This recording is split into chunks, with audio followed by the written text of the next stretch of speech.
রোজা 25টা চলে গেছে, কেউ কোনো খেয়াল নাই। এখন পর্যন্ত ঈদের কোনো জামা কাপড় পাই নাই। না মামুরা দেশে, না চাচারা দেশে, না বড় ভাইরা দেশে। অকুলের রাকিবের কেনা শেষ, রনির কেনা শেষ, কাউসারের কেনা শেষ, হগল দুন্নের সবার কেনা শেষ। খালি মোর তা কিনতে পারি নাই। সারা বছর আমি গতবারের দুগ্গা জামাই দিয়ে কাটাই দিছি।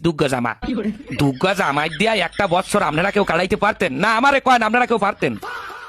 এখন আমার গায়ে যে জামাগুয়া এইটার ক্যাতকুলি সিরা এবং এমন কায়দায় সেরছে যে মানের সামনে বই আমার হাত জাগাইয়া যে আমার মাথা চুল খামু হ্যার উপায় নেই, হেলে ক্যাতকুলিছি নেইবে। এবং পেন্দনের যে প্যান্ডা সবাই জানেন ফুটপাতে কিনছি, এই প্যান্ডার মধ্যে 19-20টা তালি, সিরা প্যান্ট সেলাই করিয়া তালি দিয়ে হেয়ার পাঠিয়ে দিই। আমি আমার বাপ মা, আত্মীয় স্বজন, বড় ভাই ব্রাদার, মামু খালু, বোন বোনাই যারা আছেন সবাই কাছে হাত জোর করিয়া কই গেলাম, 27 রোজার মধ্যে যদি আমার কেনাকাটা না করিয়া দেন বোঝেন, হ্যালে এবছর ঈদে আমি কোনো জামা কাপড় পিনবো না। হাফিন পিনতে খালি গায়ে নামাজে খারাইলে কলো মানে জিগাইবে একবার ক্যার বাইর ক্যার নাতি ক্যার পোয়া, হেখালে কি আমার আল্লাহর ইজ্জত যাইবে? গেলে কলো সবাই ইজ্জত যাইবে। আমি ভালো করে বলি, আবারও শোনেন।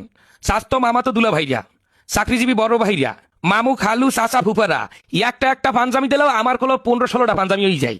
আপনারা জানেন কিনা জানি না, আমার বাপেরা তাহলে 3টা গরু আছে। যদি 27 রোজার মধ্যে আমার কেনাকাটা না করিয়ে দেওয়া হয়, হ্যালো ওই গরু আমি রাখতে হরমুখী।